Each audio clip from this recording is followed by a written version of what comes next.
Good evening, ladies and gentlemen.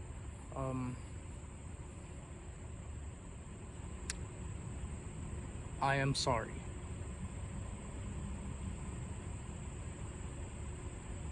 I've been trying to get out. I've been trying to get out at least 4 to 5 more videos plus a podcast that I'm going to do on a monthly basis. I'm behind on my scheduled work. In case you didn't hear me, because there's like a loud truck like right behind me, and he showed up seconds before I started to want to press the record button. I do apologize for that. That's why at the beginning of the video I said I'm sorry. So I'm gonna have to stay really close to the camera right now. As much as I would like to do this,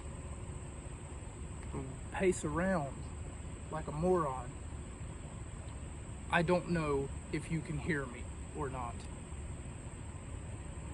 So, and because I don't have microphone equipment, like a microphone right here, and then I can edit the audio later, this is not exactly crisp audio. I know that for sure. Had that been the case,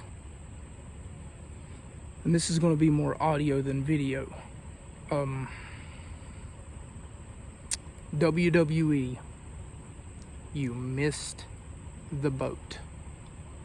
What they did wasn't exactly wrong. It wasn't exactly something that I'm upset about, and something that you should be upset about is what I'm trying to say. However,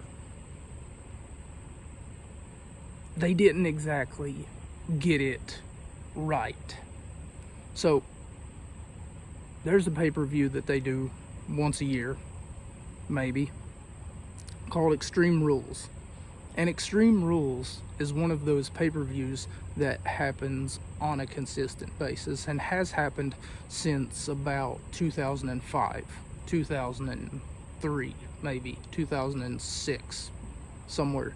Probably not 2003, because 2003 is probably where they decided not to use the word hardcore anymore. So the word hardcore is something that they can't use anymore, because if you Google it, WWE hardcore, and plus that's kind of the root word for hardcore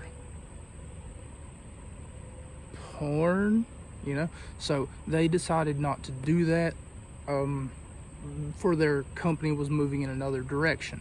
So instead of a hardcore match where you can use tables, ladders, chairs, and steel stairs, barbed wire, bats, not barbed wire bats, but, well, I mean, that's been used too. But what I mean is, wrap some barbed wire around your hand and get to commencing beating the holy hell out of one of your opponents. Instead of using the word hardcore, they went for a more politically correct term by using Extreme Rules. However,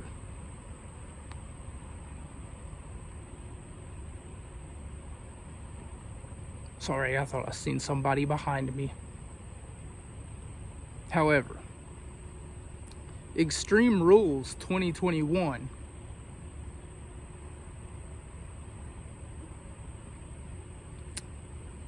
if you're gonna name a pay-per-view after a theme, like if I had a pay-per-view, for example, called Cage Match, I would expect there to be a 1, 2, maybe 3, maybe 4 cage matches, including a main event cage match, cage match on fire. I would want you to up the ante and show me why it's important that I know the name of the pay-per-view is Cage Match, right? But this was the case here, I want to say tonight, but Sunday, okay, because today is Wednesday. No, today's Friday. Excuse me. Tomorrow's Saturday, and it will be next Sunday. Okay, so last Sunday, but it's very confusing because my upload schedule is all over the place now. However, Google Extreme Rules 2021 date, and I'm sure that you'll find it. Had that been the case, you're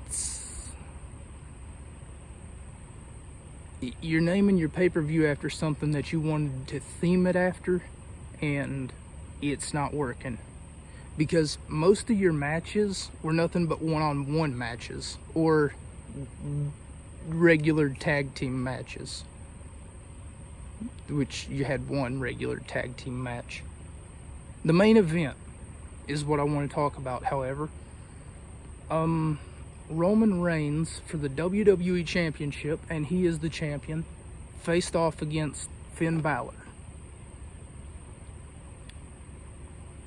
They didn't mess up. Like I said, it could be taken either way, but allow me to put you in a hypothetical scenario where Finn Balor beats Roman Reigns. You could take that to infinite possibilities. However, seeing as though this video is already a week late, I just wanted to hurry up and get it over with. And I tried to do it so many times before, but just it keeps messing up. So I do apologize that I'm right in your face, you know.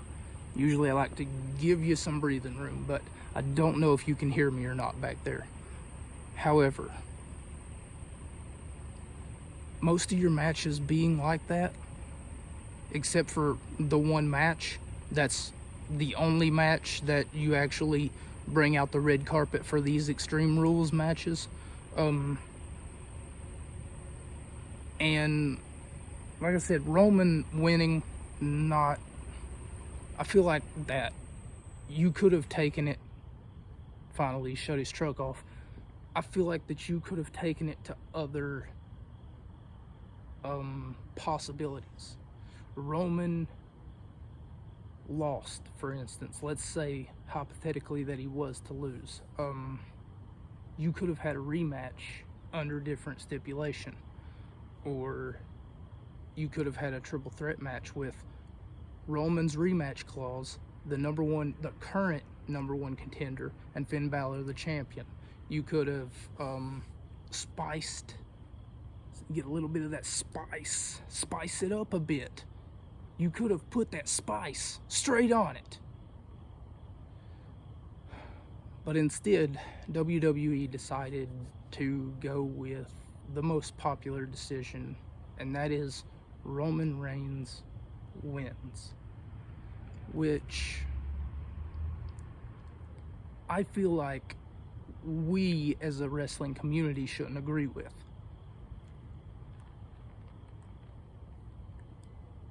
Roman winning isn't necessarily a bad thing, because I'm sure that they have plans for him. As a matter of fact, I've read that what his plans are now that he has beaten Finn, now that it's been about 6.5, 7 days maybe. As a car just drives by me. Cool. But the point is that when, hypothetical scenario as I was saying before, if Finn was to win, if Balor was to pull off the victory, the 1916, he hits it, he goes up for the coup de grace, he hits that too, he pins Roman for the 1, the 2, the 3, it would have been almost as good as seeing Shawn Michaels win his first world title. Because when Shawn Michaels won his first title, on commentary, they said the boyhood dream has come true. Balor, Finn had won, he had a victory, rather, over Seth Rollins at a previous Extreme Rules pay-per-view, so wouldn't it have been appropriate to put it all full circle to make it seem as though that it took him this long, but he actually completed a mission. It would have felt so much more like an achievement. And for that matter, it would have gave Roman some heat, because no matter what he would have tried,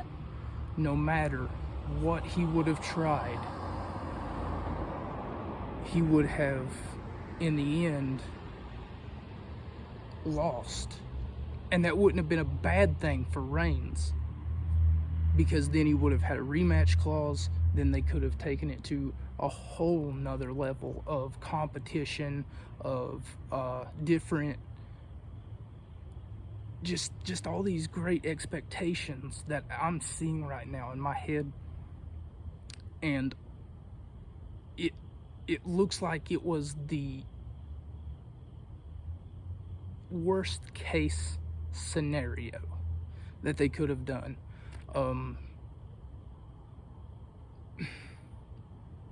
And it's debatable, really it is. That's why I'm sitting here trying to think about, how to explain it, really, even though I went into details a little bit.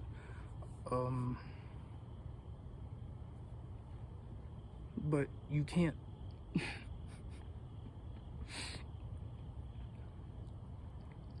you can't theme a pay-per-view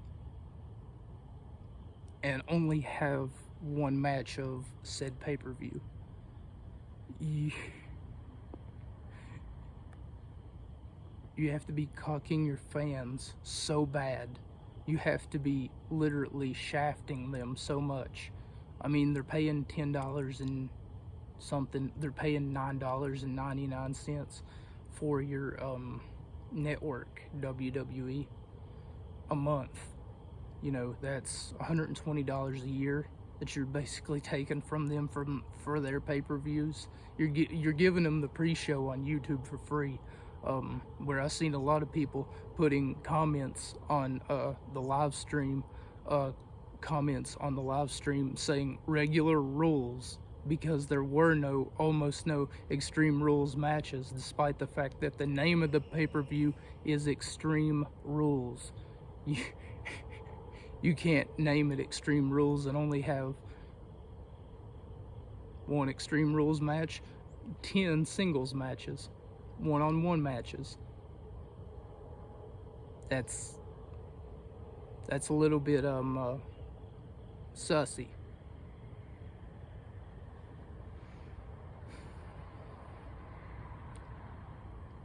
I really don't have a way to close this video, but it's over. So I'd like to thank you all for tuning in once again. WWE missed the boat. That's all that I can say. They had their sights on a target, but it's almost like the target ricocheted and hit something else, and then they were like, oh, okay, that's what we should do. That's the regular thing that we usually do. That's what we should do. But it's a good idea. And then over there, the better idea target is literally flashing in neon lights. Better idea right here. It's like better idea over here. But I guess we'll never know. Thank you so much for tuning in, and work out, Robert. Work out, Robert. Out.